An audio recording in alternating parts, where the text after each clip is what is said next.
1 minute thing on Yom Kippur? How Yom Kippur was?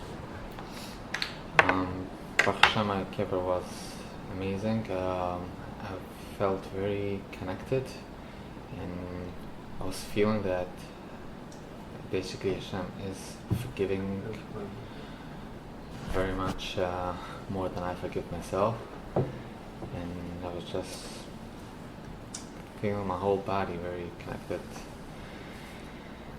and You feeling your whole body what? very connected, and I was feeling my body sweet. I don't know what it was, and I was just able to accept the Shavuos. And How did you feel that Hashem, that He can forgive you more than you can forgive yourself? I was feeling that He's very, without any Judgment? judgments, and then without any condition, like just Salachtik V'Reifo, and just that. And You know you know where that takes place, like where that connection happens, Salachti Kederecho, and it just happens like that. You're able to pinpoint, or it's just a concept. Either way is fine. I'm not sure I can pinpoint, but yeah.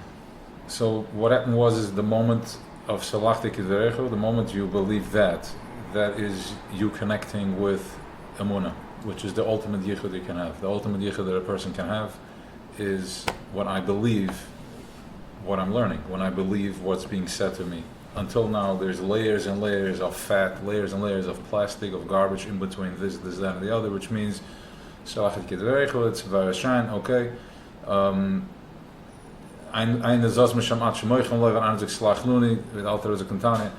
But by me being able to accept that Salachti Kidverecho, and I'm just forgiven, and then at that moment I also realized that I'm the one that needs to accept that I'm being forgiven, which means that I'm free.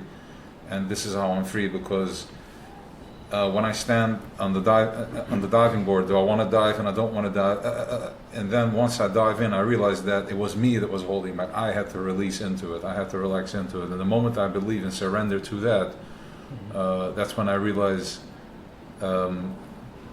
that's where I meet. That's where I meet my higher self. That's where I meet the other side of. That's when I'm pushing through all the way through Malchus. I'm at the bottom, Raglei Yard Movas, I'm in my Choshech, and then I meet my Keser. That's when I meet my ultimate. Alright.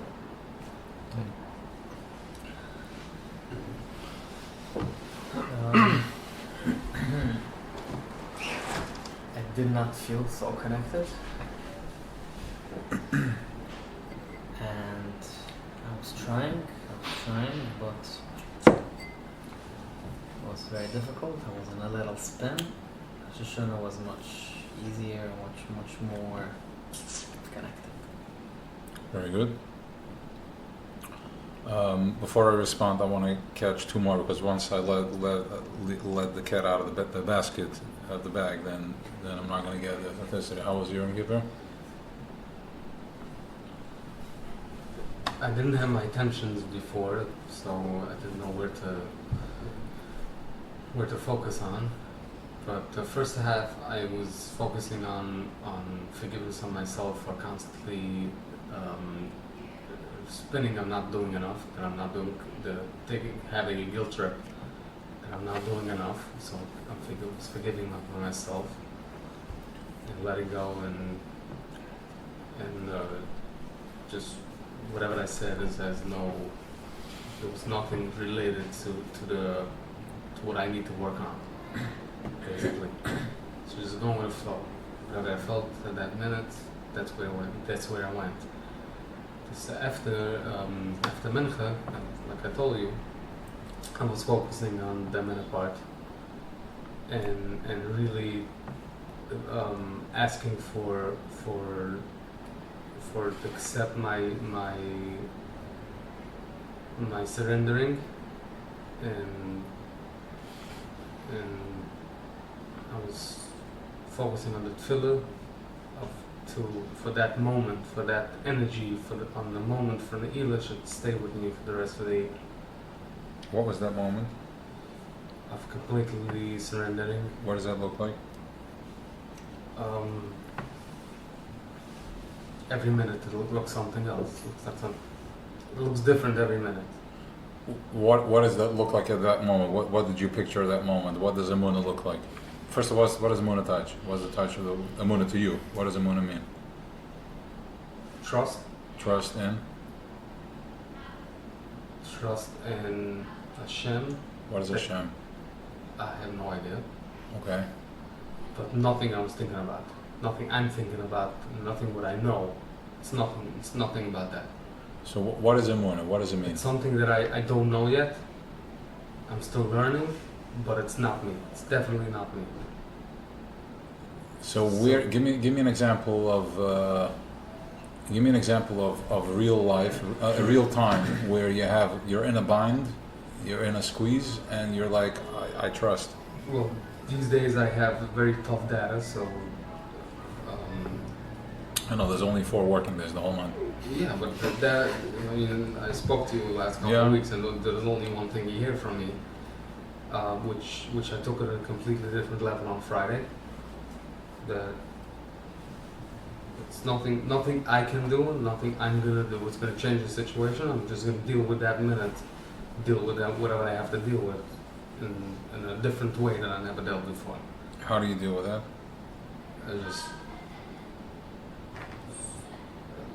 I don't know. I just know it's a lot. It's achruide. Okay. So, just to put it into words, how you're dealing with it is the same concept as tzaddik b'manusa. He lives with Hamuna, which is I'm tapping into the moment, just the breath, just one breath at a time. One breath at a time. I'm squeezed. I'm under 1,000 pounds of rubble, under 1,000 pounds of rubbish, of construction debris, and I take one breath at a time. Some people can. They're going to suffocate. They're going to panic, even though it's not time. But if you lock them up in a trunk, they're just going to pass out because he can't process that. It's too much for him. And some people, so this is what it is. He only squeezes as much as you can handle. And we're going to open that up. What does that mean, he only squeezes? That does not mean that he stands up and he's like, ooh, this guy can tolerate more. I'm going to push more. I'm going to push more. No. That means that to begin with, my fire is such a strong fire that I need to be that much push in order for the fire, the flame, just like a car, you give it a boost. Sometimes you give it a touch, sometimes you have to let it charge for 5-10 minutes, and then it's going to start up. I have to put in some water in there to create acid, and then the battery is going to recharge and it's going to start up.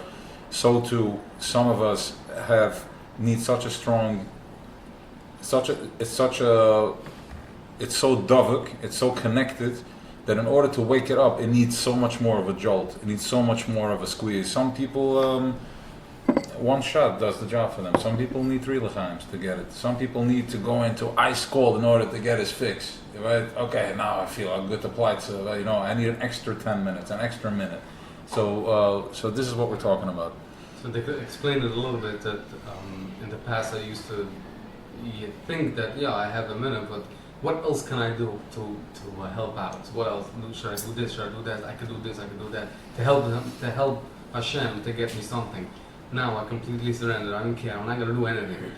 What I have to do is just I have a list. One thing I can do. I'm gonna do that thing, and then the rest has no meaning. No. Very good. So hold that thought. Exactly right there. And this is how we're getting into sukkahs.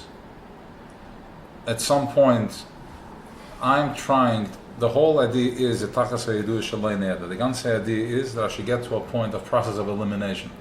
I want to get to the point that I drink this and I have an understanding, and then I realize, okay, whatever, that doesn't excite me. So I go deeper and I go deeper, until I get to the point of nun shara bina, and I'm like, the whole spiel is just the spiel, and then I get to a point of tachzidus le'neda where that's where I can process and chap the ultimate elokus, where the yesh ma'ayin starts off from. We are trying to stretch our pipes. How am I going to cover? And it's going to come. This is what it means that Shchinta Begalisa, right now, unfortunately, it has to come. It squeezes me in my payroll, squeezes me in all different types of. This is where it's called Torah, that Shchin is in Galus. He has to be in the slavish and such nonsense in order for us to get the point. But really, it's part of the avodah. Because Eino Milvado means that everything and everybody, every fiber of Welt is going to know. Even the rocks, the stones are going to scream from the wall that there's an Eibishter of the world, right? And as we know, if you get into the energy world, there's energy in everything. Everything is a Dvar Havaya. Right? If a plane passes by or an F-15 full throttle, it's going to blow the windows out because this has a Dvaravai at the vibration of 3 and that has a Dvaravai vibration of number 10. So it's going to overpower that Dvaravai. So too in my life, different instances, different Gevuras that are coming at me are there to crush the other Dvaravai so I can climb and get into a deeper point. Okay, and this is where I get to that point where after I've stretched every single pipe in my brain, after I've done every trick in the book to cover, and then I realize like, I'm just exhausted. I just don't care anymore. Oh, that's the live nishba v'nitka. The only job you have right now is not to get into atzmas, don't miss the point, and just stay there and like, I give up, whatever you want. That's when the yeshia comes. Why? Because I'm putting myself out of the way. I realize that I'm the one that's holding back my forgiveness. So once I get to a point where I'm completely squeezed to the point of break, crack, that's called tzimtzum shlishi, let's call it, because I'm going to do tzimtzum 1 and tzimtzum 2 today. So it's called the third squeeze where we spoke about it last week. I'm cracking the skin of the reptile. I'm cracking the skin of the snake. The snake has a thick skin. The skin looks like all my daigas, all my pressures, all my perceptions, and then everything that I think that I'm in control of. And then when I get crushed, now Gullus was very powerful and mighty for a very long time, but it made me believe that I'm in control, that if I don't do kach v'kach, it's not going to get done, and if I do kach v'kach, it has to get done. Haraya, this guy is successful by doing so and so. But why don't you look at the other side? There are 10 people who do the same thing and they don't. Right? So once I get to that point and I have that understanding, that's when I get to a point of when I can start getting into my sukkah. When I'm getting into a point that I'm expiring, not because I decided that I'm sitting home with my feet up and I'm doing nothing. That's the whole idea, because if that's the case, you're never going to be able to surrender. You're going to keep questioning yourself. Maybe I'm just being lazy. But after you've exhausted yourself to the point that, I can't, man. Nog een kwetsje. Nog then, what else can I do to make it better for Hashem? What else can I do? And at that point, you're like, okay, ich ben fertig. Now you're sitting back and watch it happen. Whatever's going to happen. Oh, but what if I don't pay? Okay, what if you don't pay? What about that Ganav that stole money, rechts, links, and is still able to buy Atarais and nobody says nothing? But you that's doing everything with honesty and you want to do your best, the next honest thing you can do is to understand that this is what he wants. This is what the movement, this is what he wants. There's something that needs to come out of here, and don't get in the way. And stop judging yourself that it's me that's holding it back. I've done my part. Now he's going to do his part. I'm going to let him do his part. And the most beautiful thing is the gift that we're having right just on the surface. The Chatzonius part of it is that we have a month like Tishrei where we have this year 4 working days, which is, there is no way around it. There's nothing I can do to make it better. There's nothing I can do to make it better. It is what it is. And I have to be like, I have to surrender. So fine. I reminded myself the first part of Yom Kippur. I was forgiving myself. You mentioned one of the messages you gave me about values. What are my values? I should think about what my values are. So I violated my values recently, last year, and it hurts me badly. I was forgiving myself for that and accept myself for it, and the only way out is with just surrender and trust in Hashem. He's going to get me out. The only way out is by you letting go of it. That's the punishment. That I have to let go of it and just free myself of it to believe that I just went through a process called Yom Kippur, which is a process that untwists and unwinds everything. Why? The same thing that we understand that the moon is the Levuna is finally surrendering. Why is the Levuna surrendering? Because he realizes that he's nothing. Until now, he thought that him and the sun are in a massive relationship. Every time he smiled at the sun smiled right back at him. And then the 15th day of the month, they're fully in a relationship. They both see each other, and the moon he's finally seeing me. And then all of a sudden, the sun is moving away, and the sun is not shining on him, and he's getting all bent out of shape. How you talking? All of a sudden comes Tishrei with not being Mechadash L'Levana. All of a sudden he realizes that he is nothing. He's just Choshech. Leslie Megar Meklum. When I see that I'm nothing, that's when I can start growing. That's when I can start being. I can start becoming. The same as the mashal we gave with the seed, right? The seed, when I plant the seed in the ground, before it starts growing, it has to be completely nirkev, has to be fulfilled in ganzen. Complete bottle. That's when the tree can come out. One seed, 100 fruits, yeah? So too with this, we're getting into a process where I'm recognizing, I'm surrendering to complete. This is the month that we're able to, this month especially. I'm nothing. I'm just something that flushes through me, and from that place, I'm able to. That's coming on I'm vaccine. All right. You want to share, Yom Kippur? Yeah. Yeah. So yeah, he pretty much covered it, but I'll say it in my own words. So in the beginning, I tried to feel something. I want to do the work instead of letting it happen. I was trying to tune in some space of reinkeit. But I couldn't get there. It was very frustrating. Until I decided it was actually by the time they were saying the avodah of Yom Kippur. I just got into the Beis Hamikdash and all that space, and I thought to myself, the people who were there, I don't know if they were doing what I'm doing now, the whole Yom Kippur. It was just happening. I was trying to find solutions, basically. Also, ich ga so ein Viertel mal gegen jetzt reden, okay? Ja, spannend. Ja. So, ich try zu verrechten, man shortcomings, kind of. Man, de sibbes voor zich vallen aan en man, so-called stories, in de meine Sachen. En gewoon, ich kann treffen, kein Weg raus von der. Und wenn ich aber lang gepatscht habe, ich kann treffen, der Weg raus von der.